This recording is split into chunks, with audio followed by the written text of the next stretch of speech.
চলতি বছর বলিউড অভিনেতা সাইফ আলী খানের পুত্র ইব্রাহিম আলী খানের অভিনয় জগতে অভিষেক হয় নাদানিয়া ছবির হাত ধরে। কিন্তু প্রথম ছবিতেই প্রবল সমালোচনার শিকার হন এই নবাগত অভিনেতা। রক্ষা পায়নি ছবিটিও। এবার সেই ছবির ব্যর্থতা ও সমালোচনার বিষয়ে মুখ খুললেন ইব্রাহিম।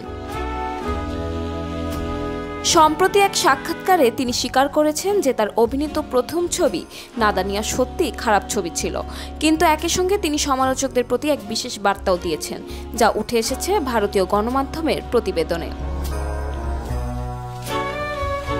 বলিউডে তারকা সন্তানদের ছবি ফ্লপ হলে অনেক ক্ষেত্রেই যেন সমালোচনার মাত্রা কয়েক গুণ বেড়ে যায়।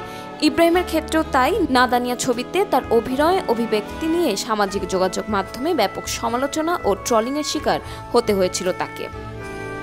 নিজের প্রথম ছবি নিয়ে ইব্রাহিম বলেন, কিছুদিন আগেও সকলে আমার অভিনয় জগতে অভিষেকের অপেক্ষায় ছিলেন, কিন্তু নাদানিয়া মুক্তির পর সেই উত্তেজনা একেবারে তলানিতে ঠেকল। অনবরত ট্রল করা হলো আমাকে। ওর দ্বারা সম্ভব নয়, এই কথাটি বারবার শুনতে শুনতে খুব কষ্ট হতো। আমি সবার সামনে স্বীকার করতে চাই যে সিনেমাটা সত্যিই খারাপ ছিল। তার কথায়, আরে চলো ওকে নিয়ে ট্রল করি, এটা যেন একটা নিয়ম হয়ে উঠেছিল।